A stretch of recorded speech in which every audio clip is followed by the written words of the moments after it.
You're listening to Beyond the Box, Unlocking Creative Mortgage Solutions. I'm your host and guide, Brett Clark. We're going for smarter strategies, creative financing, and solutions that get deals done. Whether you're a realtor, loan officer, or investor, it's time to think big, act bold, and close more deals. Let's dive in.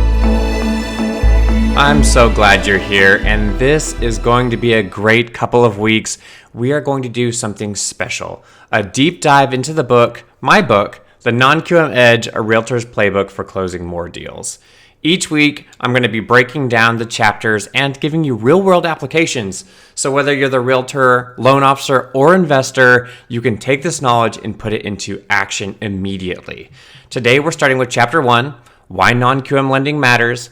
We're going to explore these loans, how they're changing the game, how they fit clients who don't fit the traditional mold, and why realtors and loan officers who embrace non-QM will win more business in 2025 and beyond. Woo! That's what we all want. So if you've ever hesitated about non-QM because of myths, rates, or just not knowing enough, stick with me and let's get into it. Let's start the stage. Why is non-QM lending such a big deal right now? Well, let's look at the trends. More people than ever are self-employed, gig workers, or entrepreneurs, and they don't have W-2s, but they make great money. Investors are scaling their portfolios beyond the conventional loan limits. Fannie Mae and Freddie Mac's cap at only 10 financed properties, and non-QM doesn't. And lastly, traditional guidelines have gotten tighter, but housing affordability is also a huge issue. The flexibility of non-QM is helping more people buy homes. That is the stage that we're sitting in right now. And here's the kicker. Non-QM isn't just for borrowers who can't get traditional loans. In many cases, it's actually a better choice.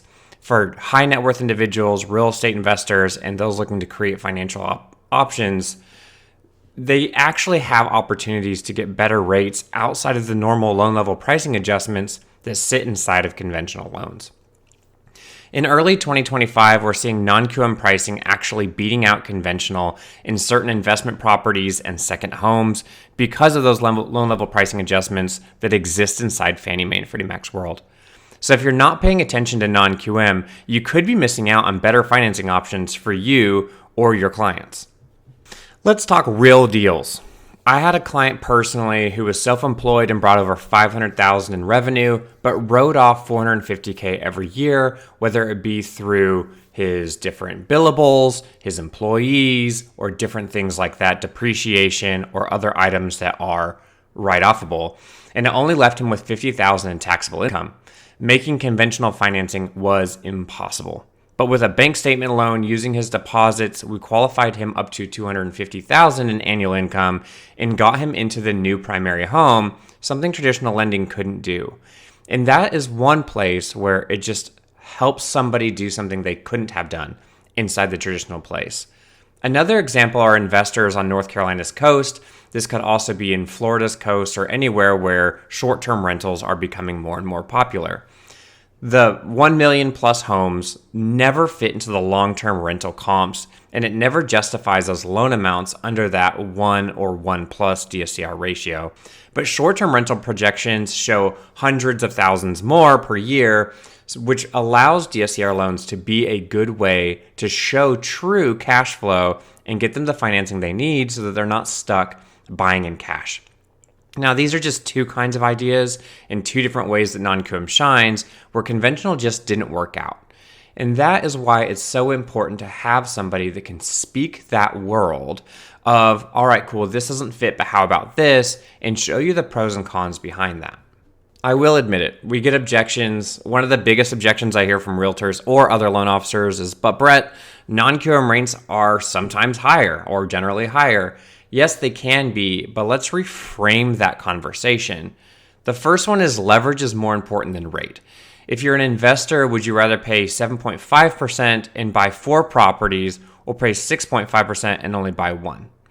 More properties equals more appreciation, more rental income, and more long-term wealth. In a scenario I had in a different podcast earlier on, we actually showed how buying one $1 million property with no leverage versus $4 million properties at 25% down, that kind of scenario, there was actually way more return on investment in that 5-year window.